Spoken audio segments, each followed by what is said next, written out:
Hello anh em. Đây là tập 5 của lộn, tập 6. Thằng sau đời cũ á. Tập 6 của series Gun World. Thì tập 5 mình kết nối rồi. Bây giờ tập này mình sẽ má nào lấy xe tôi ra đây vậy? Xe tôi đậu trong đây mà. Đồ sao nó bay ra đó rồi? Không có luôn.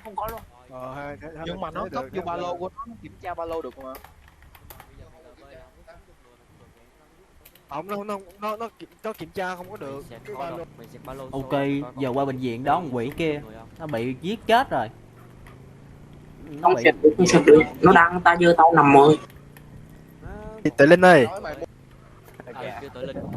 Đâu rồi? Nè bệnh viện này Diệu ơi. Tôi không có vô radio được bởi vì Sao không sửa xe được đâu? 40 giây. 40 Ê, Bruno. Tao tính tao lên xe tao bán luôn rồi. Thầy Linh.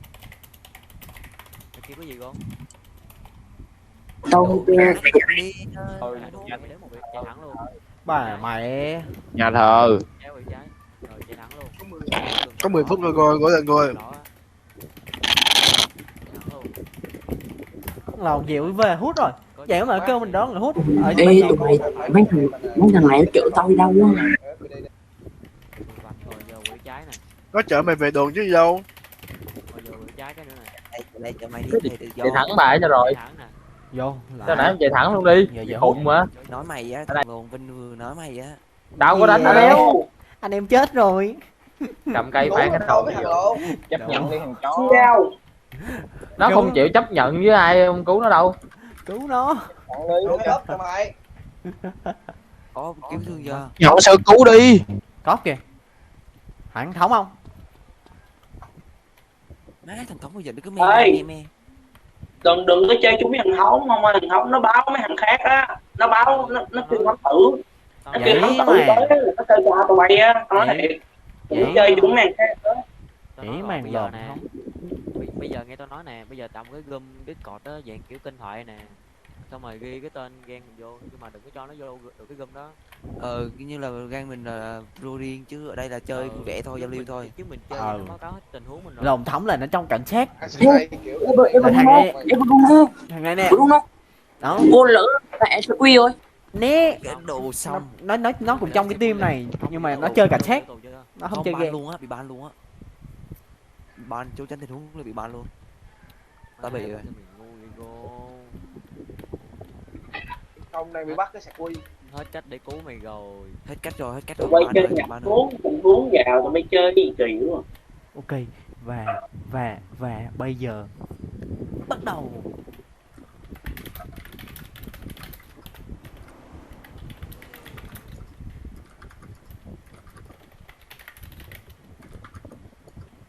Hey, what's up, Kanji? Đụng máng nào nghe giọng cháy vậy? Go rồi. Con mẹ nó giái té cái lăn ngồi dưới luôn.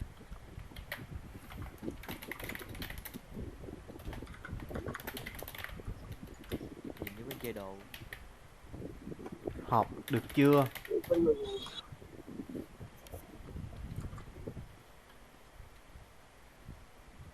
Tôi vô server lại nha, tôi Mình để thuốc vô cái xe của mình được. Đợi xíu. Đi xuống ra ngoài đây cho thoáng. mới gặp Bây giờ vô mà chưa. Bây giờ này nghe nói nè, bây giờ vô mà chưa đi tù á thì mày xin nó bắt mày lại đi. Kêu bắt lại tình huống, mày bảo là Đồ mà ra ngoài đây cho thoáng cái đi xuống hầm hết. Đồ chiến vậy. Bây giờ mày vô là game mà bữa gặp nó kêu nó bỏ tù mày đi. Nó sẽ quy mà cấp điện gì? Đi xuống hầm hết luôn. Living á. Ồ mấy dưới đây sáng hơn. Cấp điện là nó hiện crack tem out. Ủa tụi mình hoạt động đâu rồi? Ngu lồ, ngu thì chết chứ có bệnh tật gì đâu. Nếu có oan đâu. Cái nút tele là chữ y với chữ Nhưng mày ai kêu mày cài cái tele làm gì? Ý thức đi đây, tụi mày đã xóa rồi còn cài lại làm gì? Thằng Phụng Văn không có trong gang thì mua nó ra đi để nó đây lỡ nó spy rồi sao? Mafia.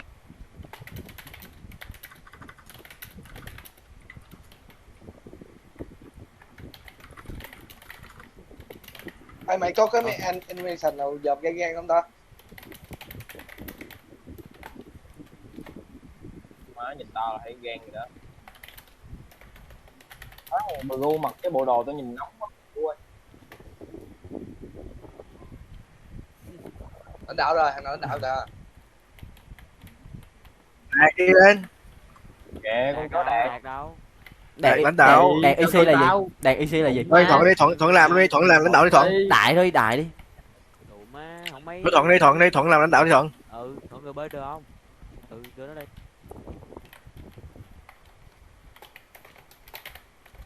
Ê, có thằng nào kìa không? Ấy thằng nào?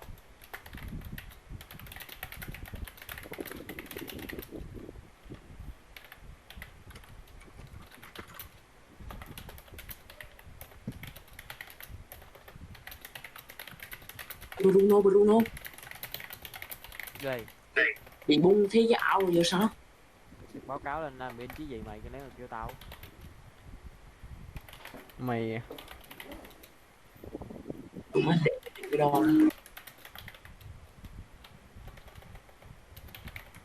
Ê, sao mà làm được vậy nè? Cross ARMS2 ấy. Đó.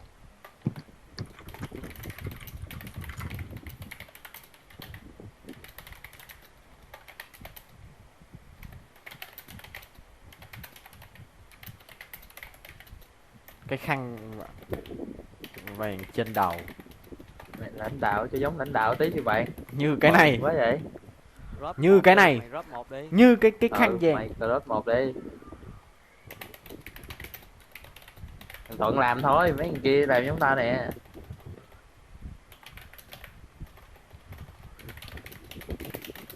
Lồn như vậy. Gật đầu là sẹt mi thằng lồn đánh đạo ngu này. Mày lãnh đạo ngu. Đu là cái Lãnh đạo. đu là suy đu nghĩ đó. của mẹ Đu mày. đu là suy nghĩ, quên. Tụi bay thích cái gì Đạo rồi. cho ý kiến đi.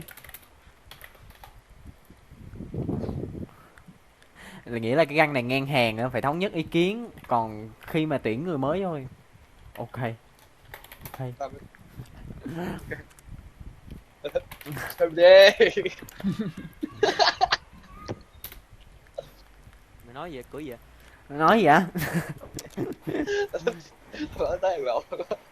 Không Ủa, có đó là. ê tao mặc áo đen bên trong có cái cà vẹt đúng không? Hay là cho tao mót vậy? Có cái cà vạt mà. Vậy đúng rồi. Má nhìn mày Mày đầu là quá. giống tự quên, mày giống vệ sĩ á.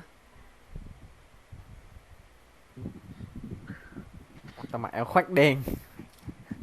Má mặc cái bộ đồ của mày á nhìn nó chán lắm mừ u. Mày nói hỏi tao lột quần lột áo luôn. Nhìn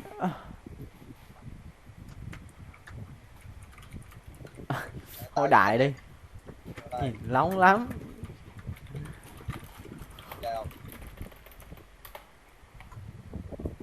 Má nó chửi tao gài cái tao ban chết mẹ Discord nó quá. Nóng tính thiệt chứ.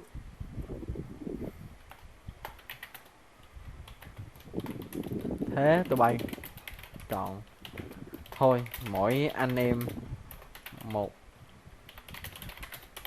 Test lệnh đi khỏi, mừ u. khỏi chọn đi. Mày ra mày test lệnh cho nó sợ mừ u. Là gì? Tính thang ban.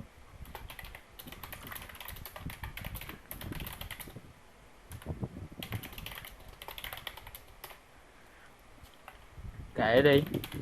Thôi, về làm quyền quá.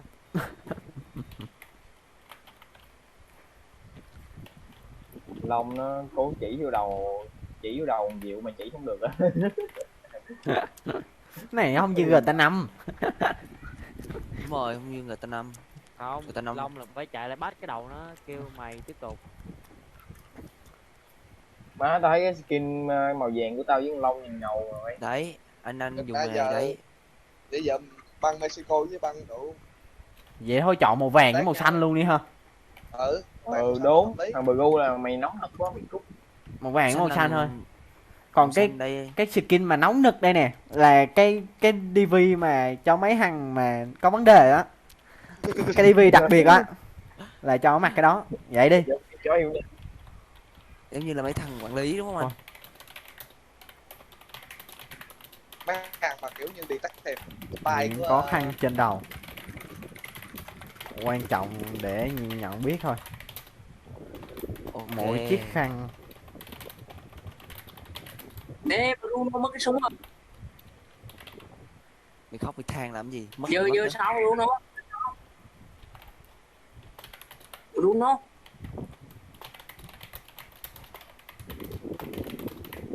nào mình những đứa trẻ đủ một một rồi.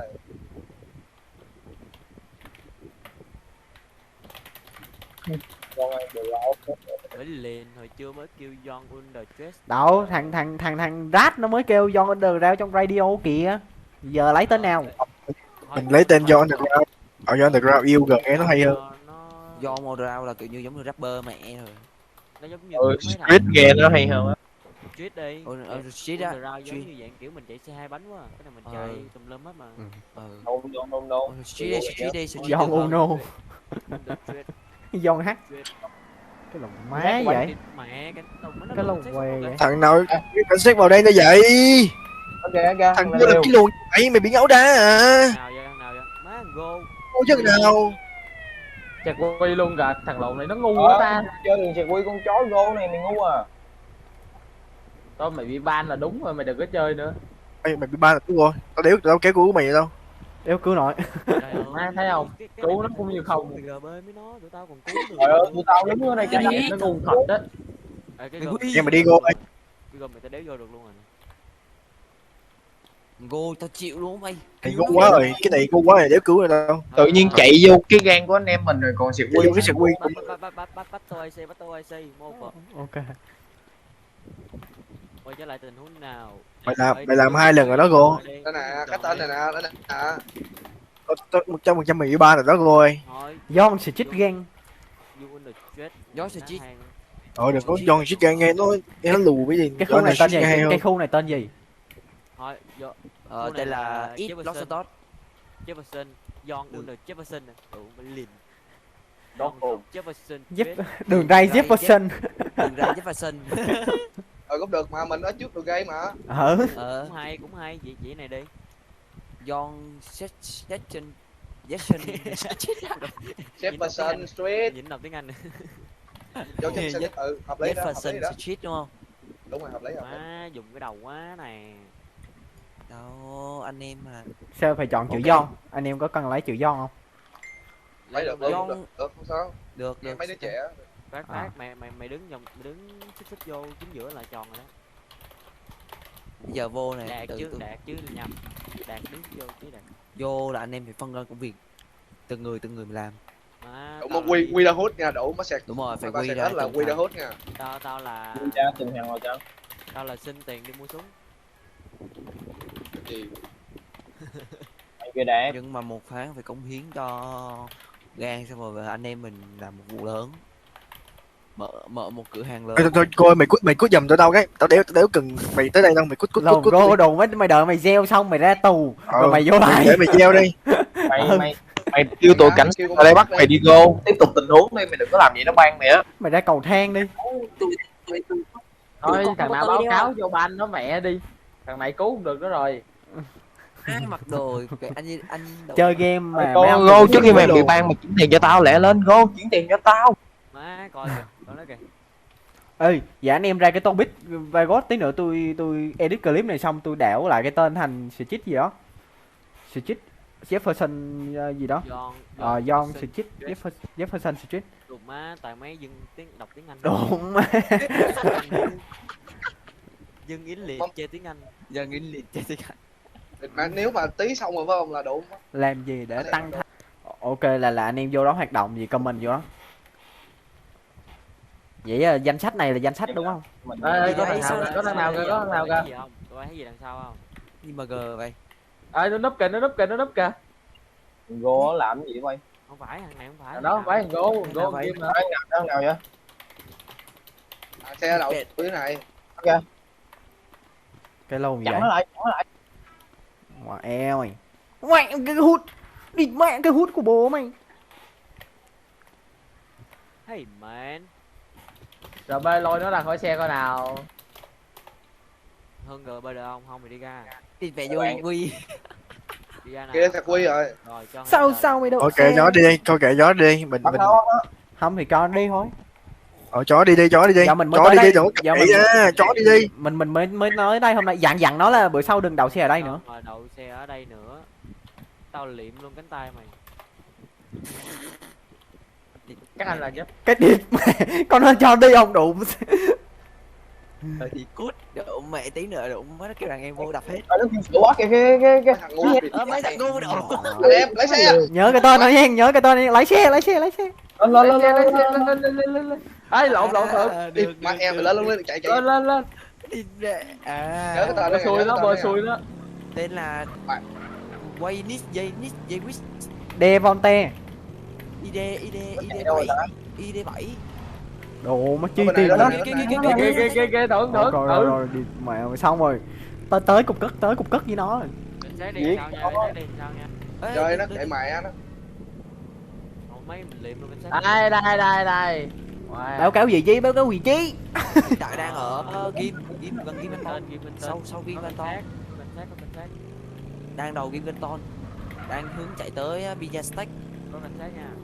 Đồ Má. má. Anh em như tôi té nè, anh em té nè, anh em thằng lưỡi hướng đi. Thằng lưỡi hướng đi. Ê, dừng, không đánh nữa. Bỏ. Không đánh nó, đừng đánh nó. Bỏ đi. Cảnh sát sau lưng. Thằng lưỡi Đồ hướng má, đi. có radio đồ voi chán liền. Đi. Thì thay vì xịt BR đụng mẹ. Thôi vậy. Xài Discord đi. Tôi nghĩ là cái Discord này gan nào cũng xài đó. Không, nó này tao à. FB vô. bơi vô dịu. Ê mà. mở đèn xe lên Thuận. Thả ba lô. Đây là chúng mày mà mở đèn xe lên villa lên. Chạy. Để đi. Tao nói kiểm tra luôn, mày xuống cho nó kiểm tra luôn, mày đâu có làm gì đâu, mày nói mày đi đường mà. Mày đâu có sai luật gì đâu. Ok. Mình dừng lại luôn, tụi mày đi đi, tụi tao dừng lại rồi, tụi mày đi đi. Đi. Mày đang đâu vậy? Vậy đi, về đậu đây luôn coi là. Về hướng Cặt quay lại luôn. cơ liên đó. Đi. Server không cấm voi chat mấy không? Ở đây coi đi làm gì? Đang ở đâu vậy? Đây nó bây giờ tắt. Biết mà. Cái màu siêu nổi luôn. Mày hết mình xin xe lên rồi. Nó Hết mình xe lên rồi. gì mà bắt buộc phải chịu là nó. Phải luôn. À Diệu đưa mượn xe chạy đi mua Bình Sơn cái Diệu. Mua bình sơn về kiếm màu nào chọn màu xe coi. 162 anh em. 162 à? 162. Xem thử 162 coi. Ok để chạy ra cửa hàng.